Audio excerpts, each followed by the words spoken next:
Hey guys, it's Amber. I know it's been a little while. I have tried multiple times to film videos to update the vlog, and just felt like there wasn't really anything terribly interesting, and it was a lot of rambling for 10 minutes, and I feel like y'all have probably had enough of that. So I'll just jump right in and kind of let you guys know a little bit of what has been going on. First, I want to give you guys a recap because we had our third and final consultation last week, that was, and so I'll give you a little bit of a recap if this is the first video that you're watching. First of all, hi! So our first consultation was in January on the 8th with Dr. Silber in he's in Chesterfield. He's located at St. Luke's Hospital, or he's affiliated with them. And he's pretty famous in this field. He's pretty well known. He's done a lot of research, and he's kind of one of the pioneers for the mini IVF cycles. And so he was a really great first start for us. We went to him first, and actually he diagnosed me with low ovarian reserve based off an ultrasound alone, which I later found out that maybe that wasn't the best way to approach that. But so my experience of him was that he was very professional, very hyper detail oriented, very knowledgeable in his field, obviously. But I feel also like what I experienced a lot with him is that he just kind of has like a universal way of approaching every client and or every patient, and it didn't feel very personalized. And he is not a very warm person. He's very matter of fact and to the point, which, you know, is good on some respects, but yeah, so that wasn't a deal breaker for us, the lack of warm bedside manner, because the fact that he is so knowledgeable. I mean, ultimately I'd rather have somebody who's a little bit more dry, that is very precise and exact in his work, than somebody who's very warm but maybe a little bit like scatterbrained. I want to know that you're on top of it. So like I said, that wasn't a deal breaker for us, and I did leave feeling a little defeated and discouraged just because of him telling me that I had low ovarian reserve because of the ultrasound that had been done right before that, which was not by him. It wasn't even by one of the techs in his office. It was by, it was in the radiology department at St. Luke's Hospital. And she had trouble finding one of my ovaries, and so anyhow, there are any number of factors that probably contributed to him telling me that I had the low ovarian reserve. But yeah, so that was kind of, I left feeling a little disappointed, a little frustrated. Excuse me. So I had already scheduled a second consultation. Like, I scheduled both clinics around the same time because I knew I would want to get a second opinion, a second person's input, and also wanted to compare as far as price goes. So I had my second consultation with MCRM Fertility in Chesterfield as well. And that it stands for the Missouri Center of Reproductive Medicine, and I saw Dr. I just forgot her name. I can't remember. Oops. Yeah, I'm completely blanking on this, but so it's Dr. Allering is one of them, and then the other one is a female, and I met with her, and she was really nice and really engaging, very good about giving information. I had nothing but great things to say about that clinic, minus one little point of there was a breakdown in communication with somebody at the receptionist office or front end or billing or somebody, that I wasn't notified of like certain billing costs prior to getting the different procedures done. That would have been really helpful to know that my insurance wasn't going to cover it. But aside from that, I had really great experience with the clinic. The staff was really nice, very friendly. The actual clinic itself was really relaxing. It didn't have that same kind of sterile environment that you typically experience in a clinic kind of setting, at least what I experience in most clinical settings.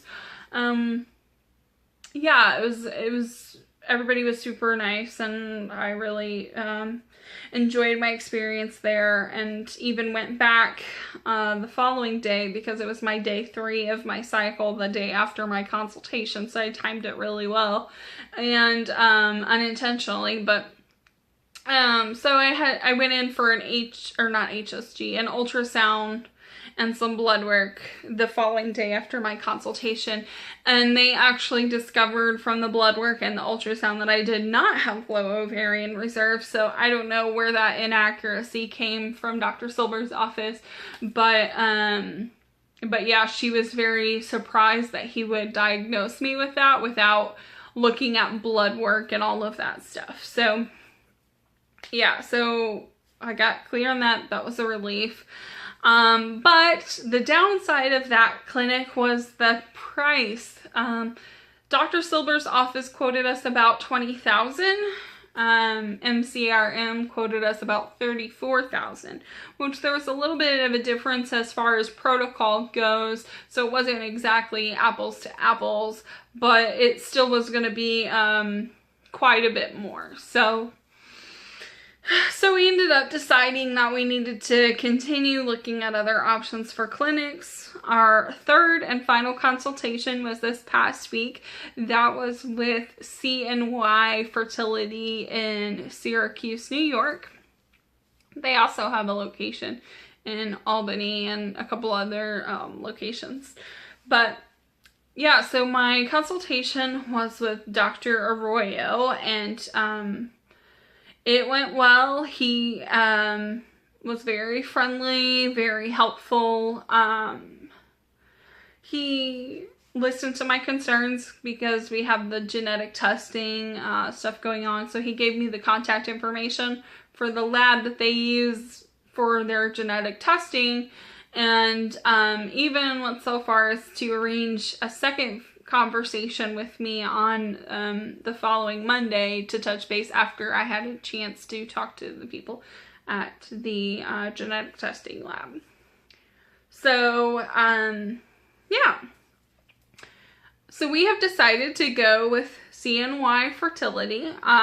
Price wise, including estimated travel expenses, it will be still a little bit less than what we figured Dr. Silber's would have been with the medication and everything involved. We were looking at about 24 was what I was expecting, and then with CNY, with everything including travel expenses and medication and all of that stuff, we are looking at what was it? I want to say it was like 18.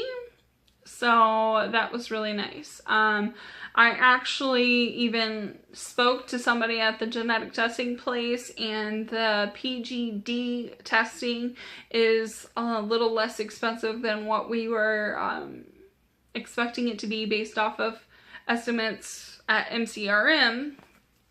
We were expecting it to be about $9,000 for all the testing, and it looks like, and it's going to be about $6,100, $6,200 instead.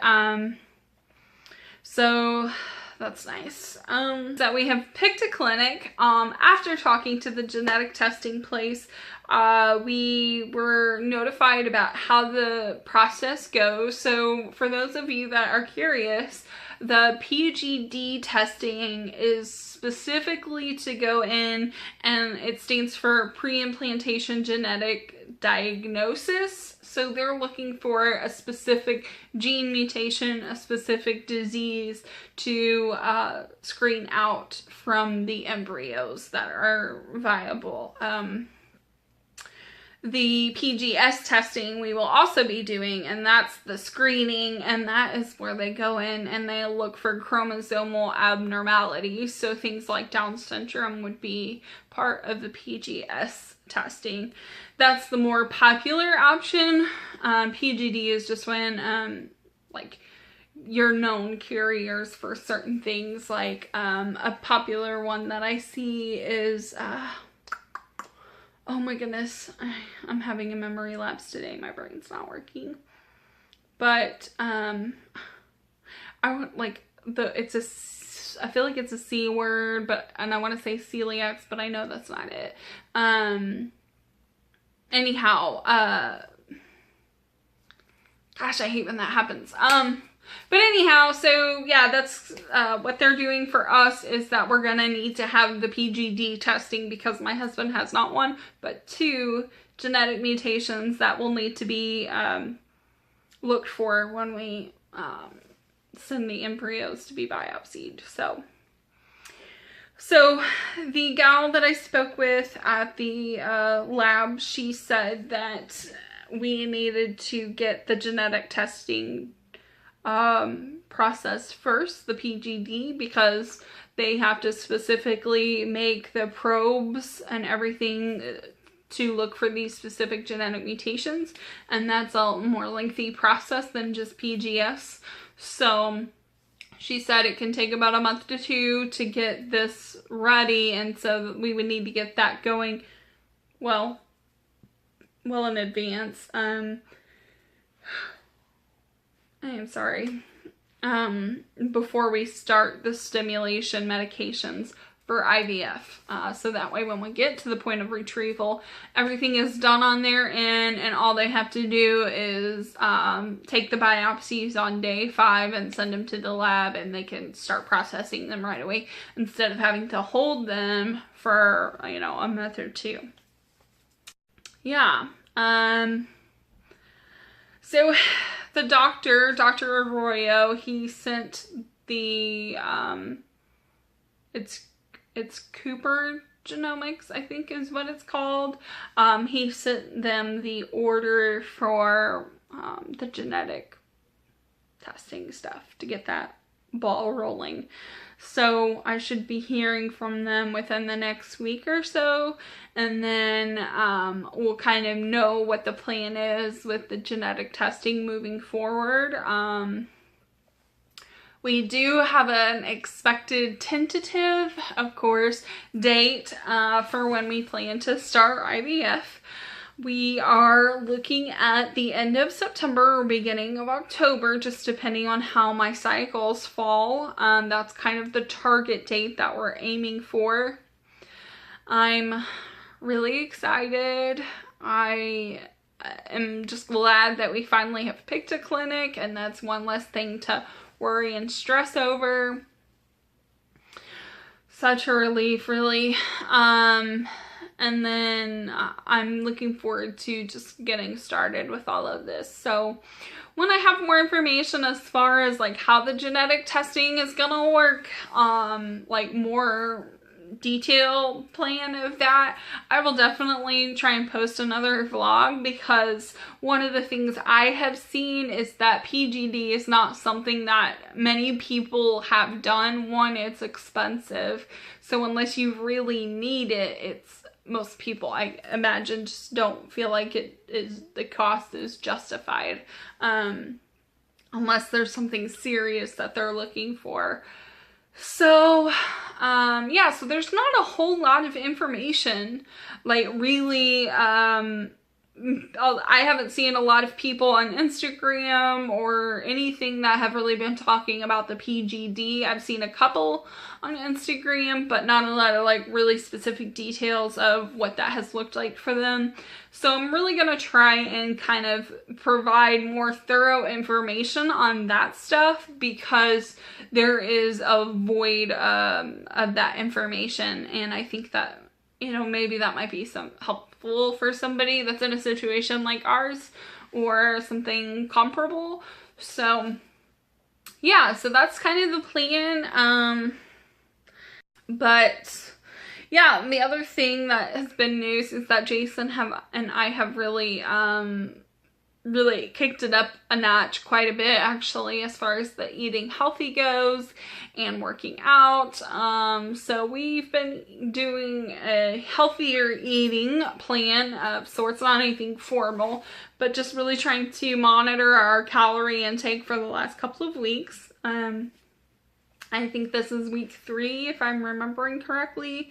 And then this week is the first week that we've actually made it back to the gym. I was really nervous about that just because with my chronic pain and my back issues, I was really concerned about getting that flared up again.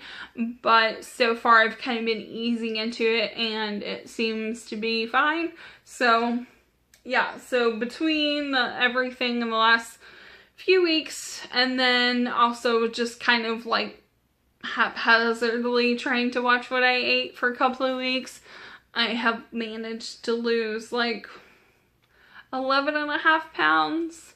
My highest weight like to date was 288 and some change. And this morning I weighed myself and I'm down to 277.4. So it's moving in the right direction, slowly but surely. And I'm hoping that by the time we start stims in September or October, I really would love to be down to like 250. And then after we do the stims, we'll have a good month or so in between, and then we can start the retrieval process. So I don't know. Overall, I would really like to be at around 240, I think is realistic by that point, by the end of the year. But we'll see. So we're trying to do everything we can to, you know, eat healthy and work out without like going overboard and burning ourselves out too quickly. So yeah, so wish us luck on that.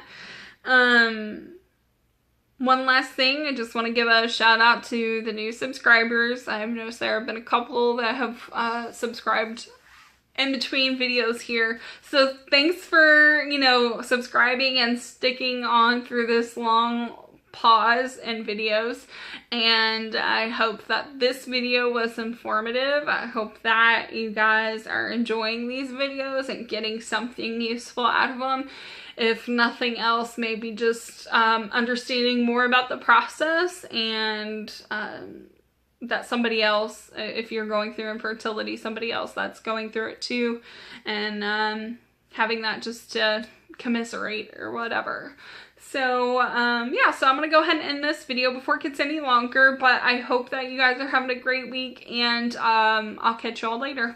Bye.